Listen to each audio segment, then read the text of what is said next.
Jóvenes tengan muy buenas noches, buenos días o buenas tardes. Vamos a grabar un pequeño video sobre el capítulo 29 que tiene que ver sobre magnetismo y campo magnético, que es la última parte que nos quedó pendiente. Entonces, el capítulo 29 del libro de Tippens de física, vamos a ver lo que son los apartados del 29.1 al 29.6, ¿verdad? Como dijimos, es sobre magnetismo y campo magnético.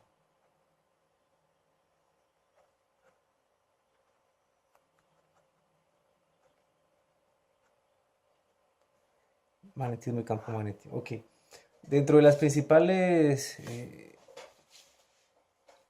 o dentro de los principales conceptos que tenemos que, o que vamos a aprender en este capítulo, o lo que debemos aprender en este capítulo, están primeramente el magnetismo como tal, ¿verdad? Magnetismo. Luego inducción o inducción magnética.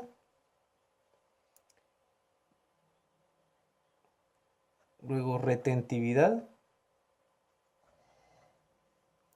saturación y por último permeabilidad. Al finalizar este video debemos saber qué es cada uno de estos conceptos. Bueno, anteriormente, si se recuerdan, vimos todo lo que era fuerzas de cargas eléctricas interactuando entre sí, ¿verdad? Ahora no serán fuerzas eléctricas, sino ahora vamos a ver lo que son fuerzas magnéticas. Es importante recordar que una fuerza magnética se puede originar por cargas eléctricas en movimiento, ¿verdad? Entonces, digamos que la fuerza magnética viene generada por cargas eléctricas en movimiento, ¿verdad? Pero la fuerza eléctrica se puede generar por campos magnéticos, ¿verdad? Lo que vimos en todo el curso, el funcionamiento de los generadores, cómo funcionan los pares de polos de imanes que nos permiten la generación de la corriente eléctrica, ¿verdad? Entonces el apartado 29.1 trata sobre lo que es magnetismo. ¿Qué es el magnetismo? Bueno, es un concepto que tenemos todos ya formados en nuestra mente y tiene que ver con la fuerza de atracción que tienen los imanes sobre materiales ferrosos, ¿verdad? Los imanes están usualmente formados, bueno, no todos tienen esta forma larga, hay de diferentes formas, ustedes ya los conocen, pero siempre están divididos de esta forma. Tienen bien marcados las dos partes en las que se dividen, a estos los llamamos o los conocemos como polos magnéticos, ¿verdad? Polos magnéticos, y pues uno es el polo norte y el otro es el polo sur, ¿verdad? Y en estas partes de acá, en los extremos, es donde se concentra la intensidad de un imán. Entonces, las partes más fuertes de un imán, donde está el magnetismo presente, son en los extremos, ¿verdad? En los polos magnéticos. Es importante reconocer o recordar que, o hacer ver que conocemos los efectos de un imán, más, bueno, sabemos cuáles son sus propiedades, sabemos que existe, pero no sabemos de dónde se origina, ¿verdad? Tanto en los imanes como en el propio campo magnético de la Tierra, ¿sí? Hay que recordar, bueno, esto nos lleva al hablar ya de pares de polos, a la primera ley de la electrostática. ¿Se recuerdan cuando vimos, cuando estábamos viendo cargas eléctricas, donde hablábamos de lo que sucede cuando hay cargas del mismo signo y cargas de diferente signo? Pues lo mismo sucede con los imanes, ¿verdad? Polos iguales, polos iguales se repelen.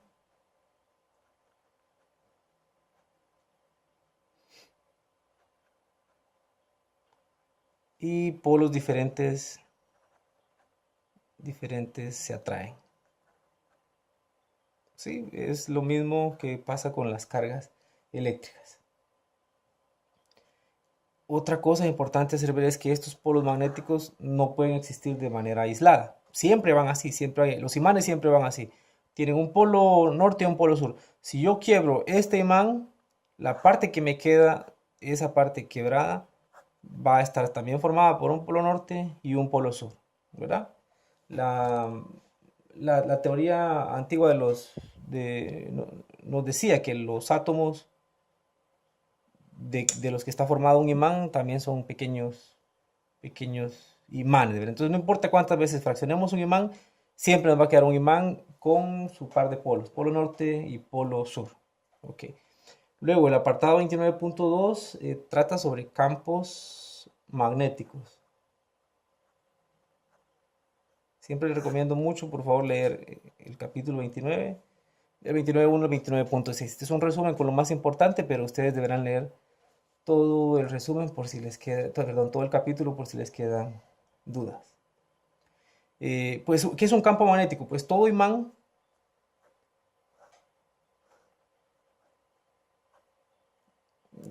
formado por su par de polos, alrededor de él ejerce cierta fuerza que eh, no es visible, pero sus efectos sí son visibles. Entonces, al espacio que rodea a un imán, que es donde actúa su fuerza, se le conoce como campo magnético, ¿verdad? Y es importante ver que en un imán, a diferencia de las cargas eléctricas, donde sus líneas comenzaban, podemos ver de dónde comenzaban, dónde terminaban, que salían de una partícula positiva y entraban en una partícula negativa.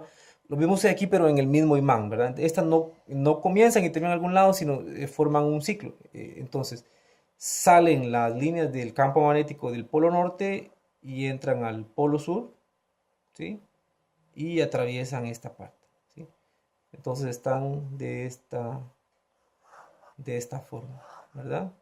Salen del polo norte, entran al polo sur. ¿Sí? Si tuviéramos aquí un polo norte, un polo sur, pues las líneas del campo vendrán de esta forma, ¿verdad? Y al igual que en las cargas eléctricas, si tenemos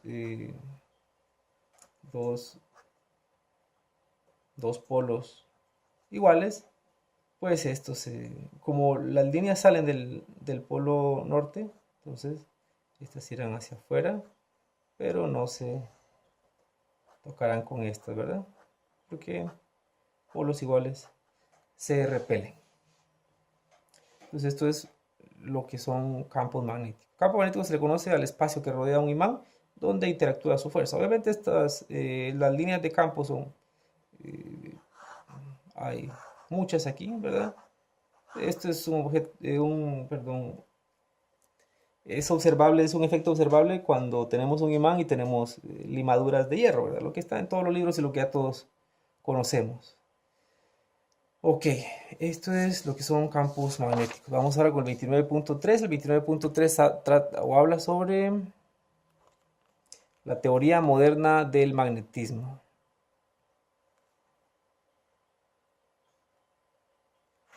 La teoría moderna del magnetismo. En general aceptamos o es aceptado que el magnetismo es el resultado del movimiento de los electrones en los átomos de las sustancias. Entonces, si es una propiedad de la carga que está en movimiento, esto viene o está estrechamente relacionado con el fenómeno eléctrico, ¿verdad? Que tenía que ver con las cargas en movimiento. Entonces hay una relación importante entre lo que es electricidad y magnetismo. Los átomos en un material magnético están agrupados. A estas agrupaciones se les conoce con el nombre de dominios, ¿sí? dominios. Bueno, en realidad en materiales magnéticos y no magnéticos. La diferencia es que en un material no magnético los dominios están ordenados al azar. Bueno, cuando decimos ordenados, más que ordenados, es el hecho de su dirección, de su orientación hacia dónde van los dominios, ¿verdad? Este puede ir hacia acá. Bueno, como estamos haciéndolo ver con flechas, cuando escribimos una X, esa es la cola de la flecha. Supongamos que esta es una flecha, esta es su punta, esta es su cola. Entonces, una X representa la cola de la flecha y un punto representará la punta de la flecha, ¿verdad? Entonces, los dominios en un material no magnético están orientados de manera al azar. Ahora, este es un material no magnético. Ahora, los dominios en un material magnético, esos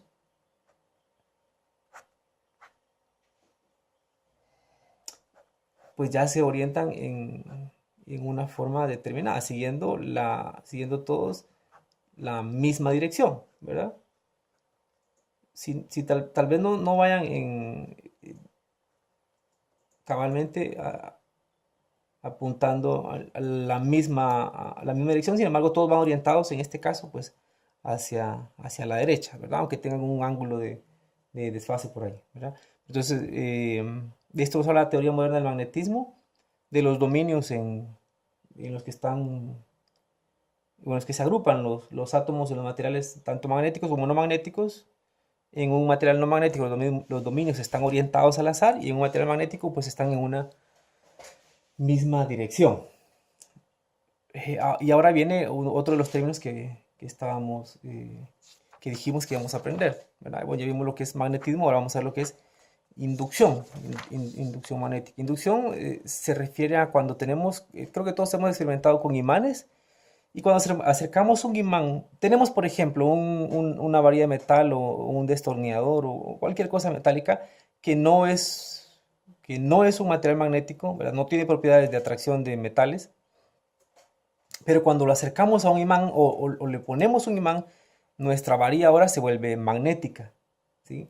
Esto se conoce con el nombre de inducción magnética.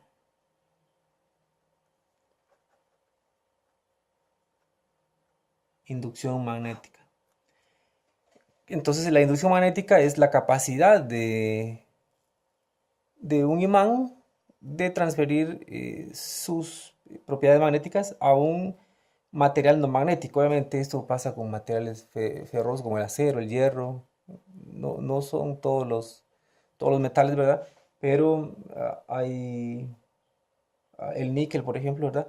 Son materiales altamente con propiedades que, que pueden ser inducidos de forma magnética, ¿verdad? Y transformarse o convertirse en imanes por, por un momento. Bueno, esta inducción o esta propiedad que adquieren no es permanente. La mayoría de las veces tarda un momento y luego se acaba. A esta propiedad eh, se le conoce con el nombre de retentividad. Retentividad. Y la retentividad entonces es la capacidad de pues, retener el magnetismo. ¿Cuánto tiempo? ¿Durante cuánto tiempo lo logra hacer? Que normalmente es por corto tiempo. Aunque en los destornilladores, a veces el magnetismo, dependiendo de la forma como se magnetice, pues tarda mucho más tiempo, que se utiliza para traer tornillos y cosas pequeñas. Esto nos lleva también a lo que es la saturación magnética. La saturación magnética es el límite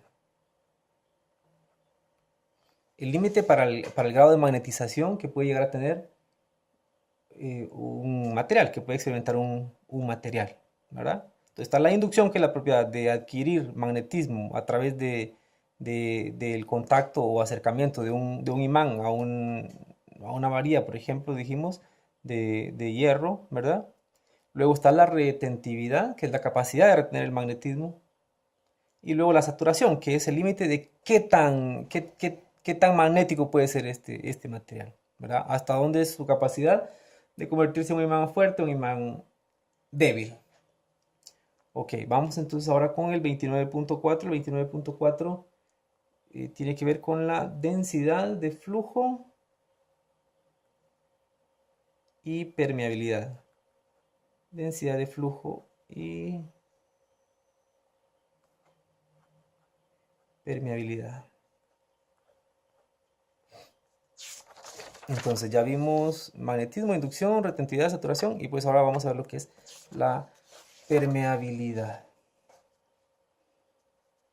La densidad del flujo magnético, bueno, aquí hay este concepto de densidad de flujo se refiere o lo representamos con la letra B, ¿sí? Una B grande mayúscula y esto puede referirse o lo conocemos con el nombre de, esto es puramente el campo magnético o lo conocemos también como densidad de flujo magnético,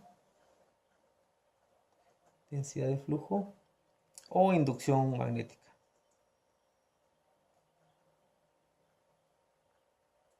Estos dos son tal vez los más usados, los que más usaremos nosotros para nombrarlo. ¿Sí? Campo magnético y densidad de flujo magnético.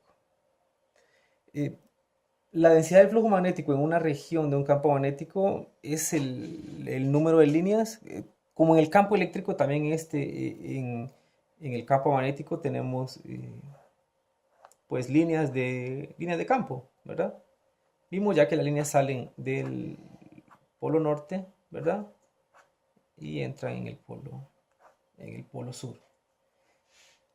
Y la densidad se refiere a ese número de líneas que pasan a través de una unidad de área perpendicular. La relación podríamos escribirla más o menos que el campo magnético está relacionado pues con la variación del flujo entre la variación del área, ¿sí? Flujo magnético, que es puramente el campo, ¿verdad?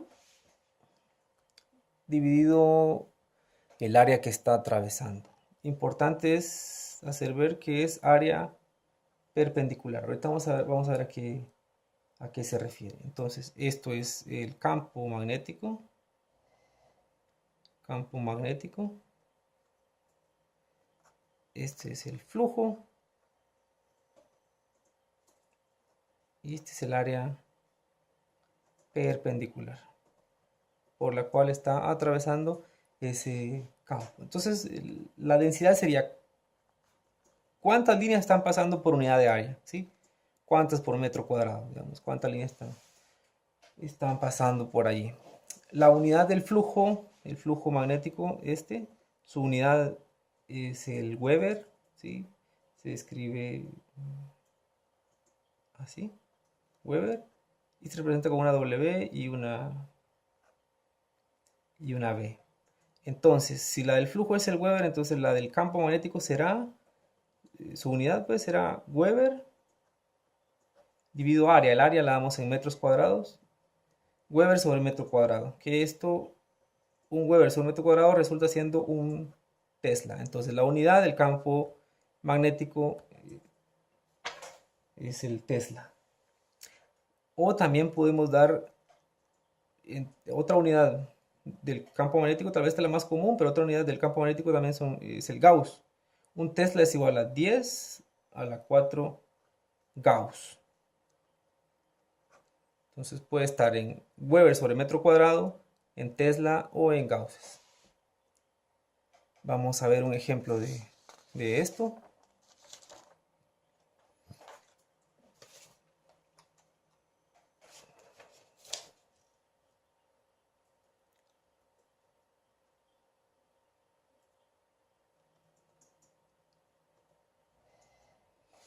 Dice que tenemos una espira. Todos sabemos que es una espira, ¿verdad? Es una vuelta de un alambre. O tenemos muchas espiras, ya lo conocemos con el nombre de bobina. En este caso tenemos una espira, una vuelta, que tiene forma rectangular y tiene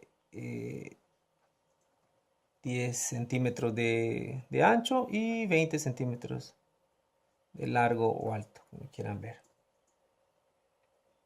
Y dice que esta bobina, esta espira, perdón, la estamos metiendo o lo estamos poniendo en el camino de un campo magnético y está formando un ángulo de 30 grados respecto a la dirección del flujo. En el libro nos muestra una figura donde tenemos acá el polo norte y acá el polo sur de nuestro campo magnético. Entonces, si está aquí el norte y el sur, ¿hacia dónde irá nuestro campo? Muy bien, sabemos que salen del norte y entran al sur. Entonces, esta será la dirección del campo magnético. Y tenemos a esta espira que está metida aquí. Sin embargo, dice que tiene una inclinación de 30 grados con respecto a la dirección del campo. Entonces, esta espira está de lado, ¿verdad? Y está con una inclinación de 30 grados con respecto a la dirección que lleva el campo, ¿verdad? Entonces, está ahí y ahí está atravesando el campo. Nos pregunta, bueno, nos dice que la densidad del flujo es de 0.3 teslas, la densidad del flujo o el campo magnético, densidad de flujo magnético o campo magnético o inducción magnética, se representa con la letra B, es igual a 0.3 teslas.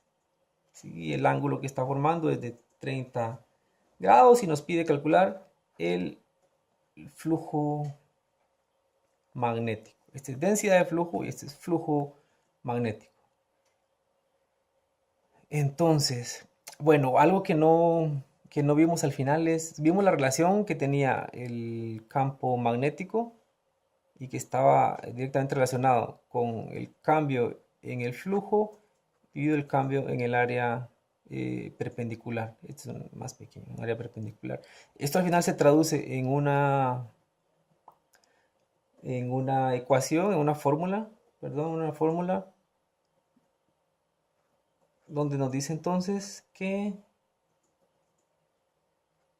el campo magnético es igual al flujo dividido el área perpendicular. Pero el área perpendicular, hay que tener mucho cuidado. Porque ¿cuál es el área cuál será el área de esta espira? Es un rectángulo que tiene 10 de base y tiene 20 de alto. Entonces el área de ese rectángulo pues será 10 por 10 a la menos 2, ¿verdad? Por 20 por 10 a la menos 2.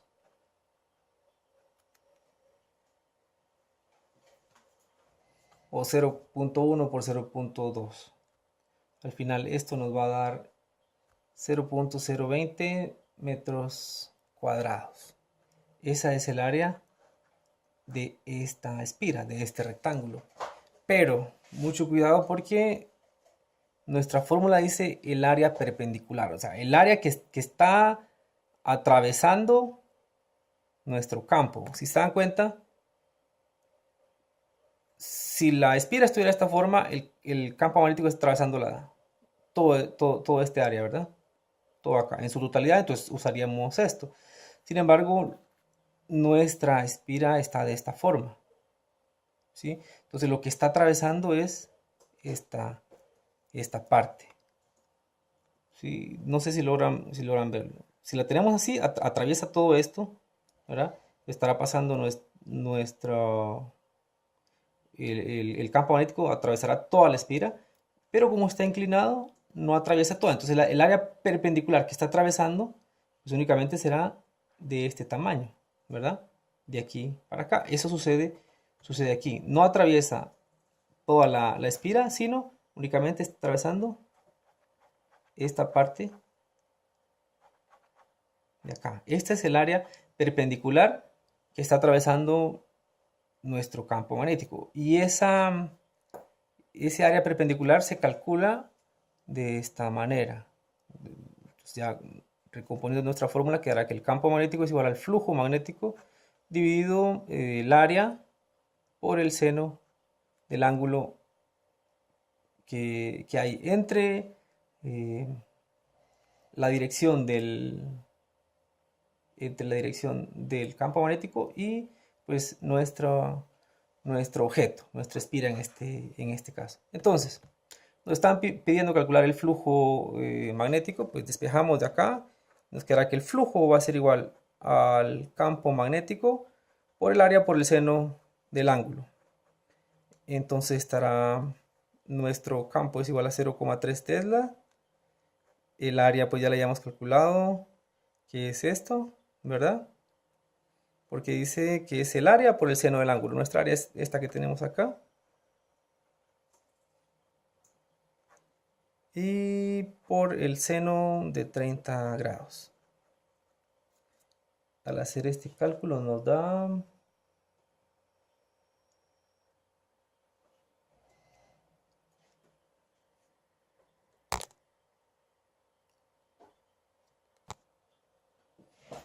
Entonces en nuestra calculadora será entonces 0.3 teslas por 0.020 o metemos pues los valores de largo y ancho de nuestra espira, que era 10 por 10 a la menos 2 eran 10 centímetros por 20 centímetros, 20 por 10 a la menos 2 por el seno de 30 grados. Y nuestro resultado es 3 por 10 a la menos 3. El flujo, dijimos, lo damos en ¿qué unidad? Correcto, en Webers, ¿verdad? O lo que es lo mismo, nuestro flujo magnético será de 3, como es a la menos 3, miliweber. Este es el resultado de nuestro flujo magnético. Ok. Sigamos entonces.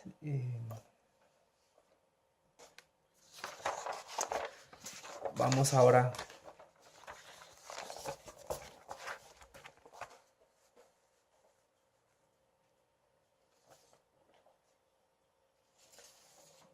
luego de este ejemplo,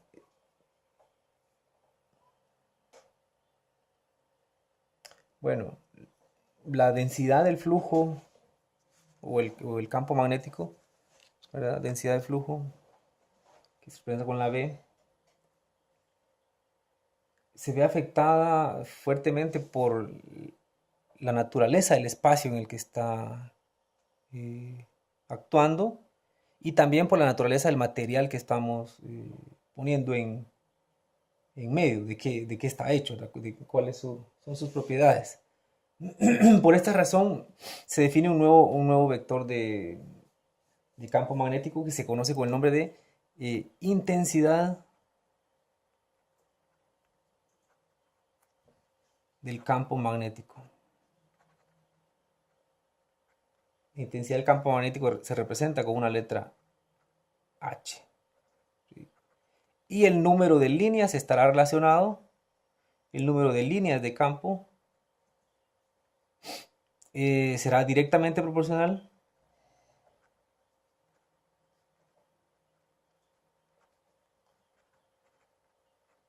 a la intensidad del campo. Esto pues no es cosa del otro mundo, es algo lógico, sí. Mientras más intenso sea el campo, pues habrán más líneas. Ya teníamos esa noción. Entonces podemos decir que nuestro campo magnético, que es igual al flujo dividido el área perpendicular, esto también es igual a una constante de proporcionalidad multiplicado por la intensidad del campo magnético. Este es una constante, no es micro, sino es una constante de proporcionalidad que se conoce con el nombre de permeabilidad. Esa es la permeabilidad. ¿Se recuerdan como la permitividad que veíamos antes, que representábamos con epsilon? Pues ahora la permeabilidad se representa con la letra griega mu. Entonces esto es permeabilidad y esta es la intensidad del campo. ¿A qué se refiere el término este de permeabilidad? Pues es eh, la cantidad de líneas que puede permitir un medio que atraviese eh, un área determinada. O sea que cuanto mayor sea la permeabilidad del medio, más líneas de flujo pasarán a través de una unidad de área perpendicular. Normalmente trabajamos como en la permitividad, también trabajamos la permeabilidad del espacio libre o la permeabilidad del vacío, que se representaría como permeabilidad del vacío y tiene un valor de 4 veces pi por 10 a la menos 7 con unidades Weber sobre amperios por metro, o también podríamos escribirlo como 4 veces pi por 10 a la menos 7 teslas metro sobre amperio. Entonces el campo magnético en el vacío se calcularía como la permeabilidad en el vacío por la intensidad del campo magnético. ¿Y esto a qué, pues a qué se, o qué podemos sacar de esto? Bueno, si tenemos, hay varios, partiendo de esto de la permeabilidad, de qué tan permisivos son, tenemos tres tipos de materiales en cuanto a magnetismo, que serán los materiales diamagnéticos, cuya permeabilidad es menor que la permeabilidad del vacío, entonces menor que este valor de acá, ¿sí? Estos no son magnéticos, ¿sí? Están luego los paramagnéticos,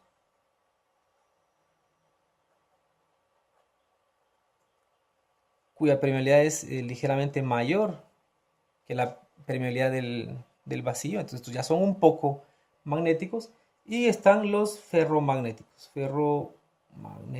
y estos tienen una permeabilidad entre 100 veces y unos cuantos y miles de veces la permeabilidad del vacío. Estos son altamente magnéticos, una permeabilidad extremadamente alta a los materiales ferromagnéticos, ¿sí? Entonces, si tenemos nuestro imán, por ejemplo, y aquí hay un campo interactuando que va de norte a sur, ¿verdad?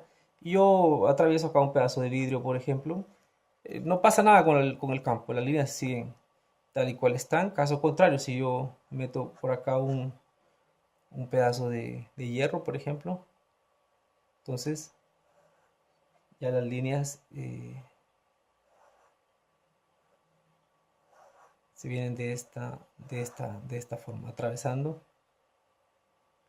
nuestro pedazo de hierro, el cual quedará, como ya vimos anteriormente, magnetizado por inducción, y habrá un mayor flujo, una mayor densidad de flujo en esa parte, una concentración ahí, ¿verdad? En ese punto. Aquí no pasa nada porque es un material diamagnético, en cambio este es un material ferromagnético.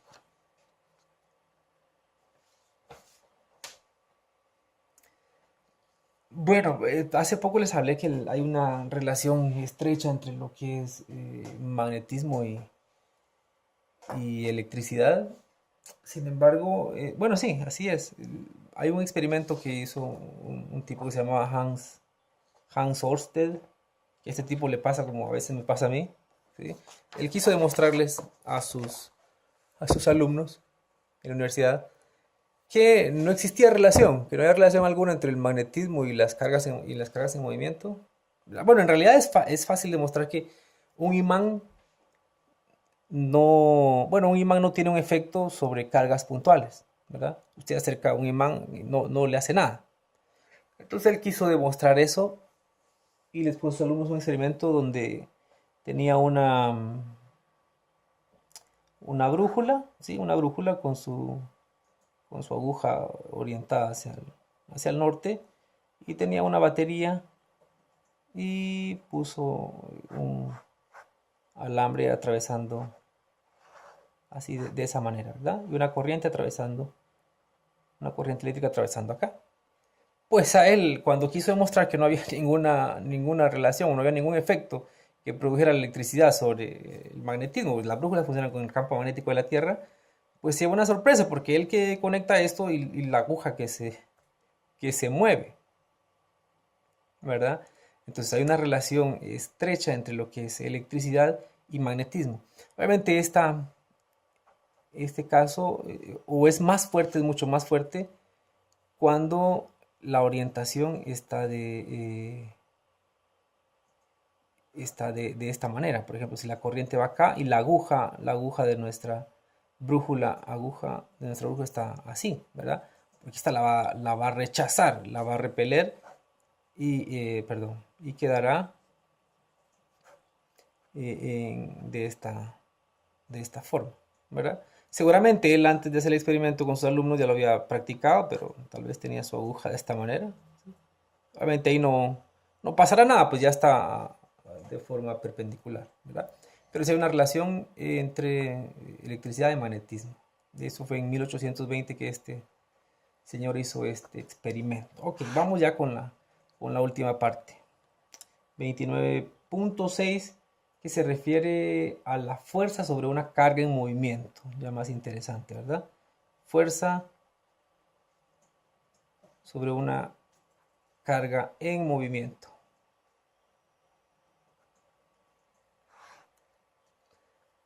Bueno, para esto, como soy un poco malo dibujando y hice el dibujo aquí, realmente se los voy a mostrar.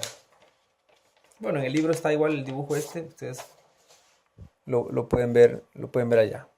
Y aquí vemos un polo norte, un polo sur. Por lo tanto, tenemos un campo magnético entre estos dos polos. La dirección del campo hacia dónde es, pues es hacia la derecha. Sabemos que va de norte a sur, entonces nuestro campo magnético va hacia la derecha. Entonces aquí nos explica allí el experimento que hay un tubo de iones positivos, ¿verdad? Que vienen en nuestra dirección, ¿sí? Vienen de acá hacia acá. Esta es su dirección, ¿verdad? Tiene una velocidad en este sentido. Entonces, con ese experimento, pues vieron que al inducir, esta es una partícula positiva, al inducir una partícula positiva, o al inducir cualquier partícula en realidad en un campo magnético, esta se desvía de su trayectoria. Su trayectoria debería ser esta, sin embargo, se va hacia arriba. Entonces hay una fuerza, que es lo que estamos hablando, fuerza que se ejerce sobre una partícula en movimiento por medio de un campo magnético. Entonces se ejerce una fuerza hacia arriba. Esto sucede si la partícula es positiva. Ahora, si la partícula es negativa, la fuerza ejercida será hacia abajo. Entonces el camino se desviará, o la trayectoria se desviará hacia acá. ¿Cómo determinamos hacia dónde va la partícula? Pues será con la regla de la mano derecha o la regla de la mano izquierda. ¿Y cómo es esto? Pues ponemos nuestra mano derecha porque es una partícula positiva. Para una partícula positiva es la mano derecha. Nuestros dedos tienen que apuntar la dirección del campo, ¿sí? Hacia dónde va el campo magnético. Y nuestro pulgar apuntará hacia dónde va la partícula, ¿verdad? La dirección que tiene la velocidad de la partícula. Entonces, de nuestra palma saldrá la fuerza. ¿Hacia dónde va la fuerza? Entonces, en este caso, el campo magnético va hacia la derecha y la velocidad viene hacia nosotros. ¿Sí? Aquí será un poco complicado. Creo que le voy a dar vuelta a la hoja para no cortarme la mano y darle vuelta a la mano. Entonces, en este caso, el campo magnético va hacia allá, ¿verdad? Y la velocidad o el movimiento de la partícula viene hacia nosotros, que sería el pulgar hacia afuera. Entonces, la fuerza hacia dónde va a ir, pues irá hacia arriba porque sale de nuestra palma. Los dedos van en la dirección del campo, el pulgar en la dirección de la velocidad de la partícula y de nuestra palma saldrá la dirección de la fuerza. Si es una partícula positiva, se hace con la mano derecha.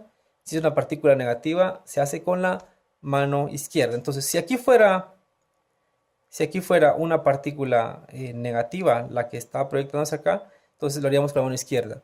El campo va hacia allá van nuestros dedos, la velocidad viene hacia nosotros, hacia afuera, entonces la fuerza iría hacia abajo porque sale de nuestra palma y se iría hacia abajo. Normalmente en los problemas que veremos, diremos que la fuerza va hacia fuera del papel o hacia adentro del papel. Y lo que vimos anteriormente con las flechas, si va hacia adentro del papel lo representamos con una X, ¿verdad? Porque va la flecha hacia abajo. Y si va hacia afuera, con un punto. Aunque si lo van a hacer, si quieren lo ponen así o lo escriben. La dirección de la fuerza es hacia afuera del papel o hacia adentro del papel, o lo pueden poner de esta manera. Si lo pueden de las dos maneras, de las dos formas, mejor.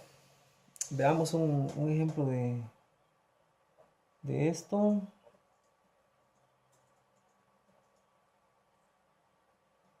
Bueno, perdón, antes de ver un ejemplo de eso, porque tenemos que eh, saber cómo se calcula.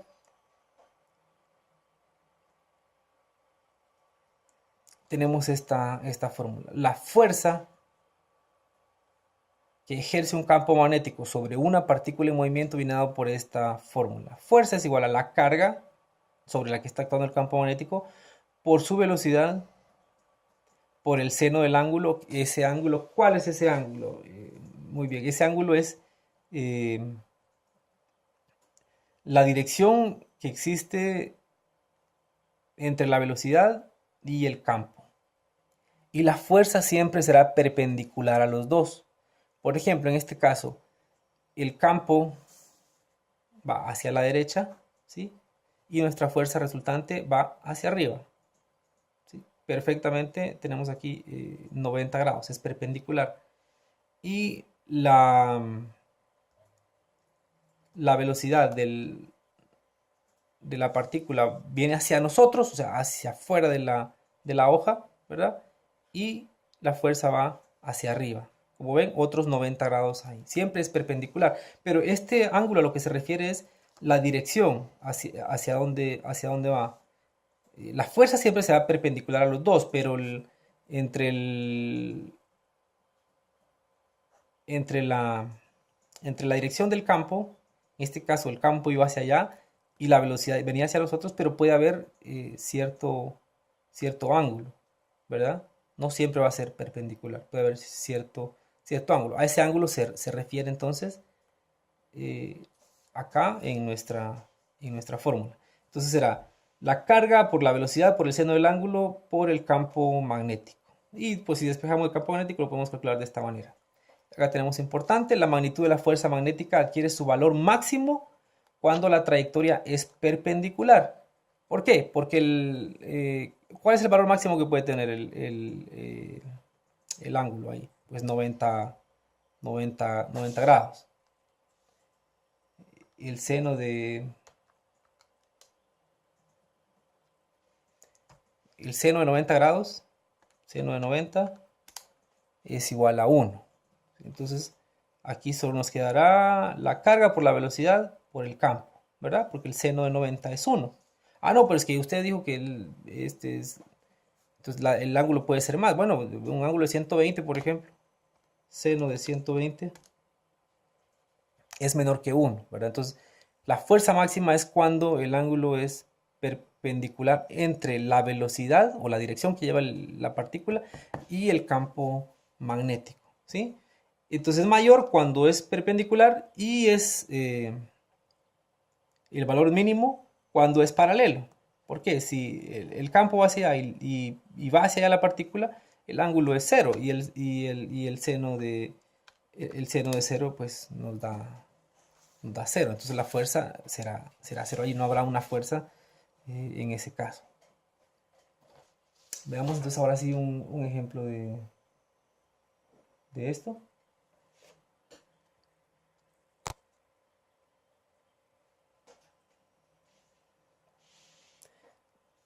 Entonces veamos ahora un ejemplo. Dice, un electrón se proyecta de izquierda a derecha en un campo magnético. verticalmente hacia abajo. El campo magnético va verticalmente hacia abajo. Si va de esta manera, quiere decir que hay aquí un par de polos. ¿Dónde está el norte? Arriba, ¿verdad? Porque el campo sale del norte y entra al sur. Dice entonces que un electrón se proyecta de izquierda a derecha. Aquí metieron un electrón en esa trayectoria. La velocidad del electrón dice que es de 2 por 10 a la 6 metros por segundo y la densidad de flujo magnético del campo es de 0.3 Tesla. Campo magnético o densidad de flujo del campo es 0.3 Tesla. Nos pide determinar la magnitud y la dirección de la fuerza magnética que se ejerce sobre este electrón. Magnitud y dirección. Bueno, calculemos la dirección, que sería lo más fácil. Como es una carga negativa, entonces usaremos nuestra mano izquierda, ¿verdad? En este caso dice que bueno, sabemos que nuestros dedos apuntan la dirección del campo y nuestro pulgar apuntará la dirección de la velocidad o la dirección del movimiento del electrón. En este caso, el campo va hacia abajo y el electrón va hacia la derecha. Entonces, nuestros dedos apuntan la dirección del campo, es hacia abajo, y nuestro pulgar la dirección del movimiento. Entonces, la fuerza irá hacia afuera del papel, hacia nosotros, ¿sí? Entonces, la dirección será un punto, porque es la punta de la flecha, o hacia afuera de la hoja. Bueno, ya calculamos lo más fácil, que es la dirección. Ahora calculemos su magnitud. La fórmula dice que la fuerza es igual a la carga por la velocidad por el campo por el seno del ángulo. ¿Cuál es el ángulo? O qué ángulo es que estamos viendo aquí o que debemos usar aquí. Dijimos que es el ángulo entre la velocidad y el campo. El campo va hacia abajo y la velocidad va hacia la derecha. Entonces el campo va hacia abajo y la velocidad va hacia la derecha. El ángulo son 90 grados. Entonces nuestra fórmula nos quedará que la fuerza es igual a la carga. La carga no nos la dan, pero como esto es un electrón, sabemos que es 1.6 por 10 a la menos 19. Entonces será 1.6 por 10 a la menos 19. ¿En qué se da la carga? En coulombs, ¿verdad? Por la velocidad, que es 2 por 10 a la 6 metros por segundo. Por nuestro campo magnético, que son 0.3 Tesla. Por el seno del ángulo, por el seno de 90 grados. Al hacer nuestro cálculo tenemos entonces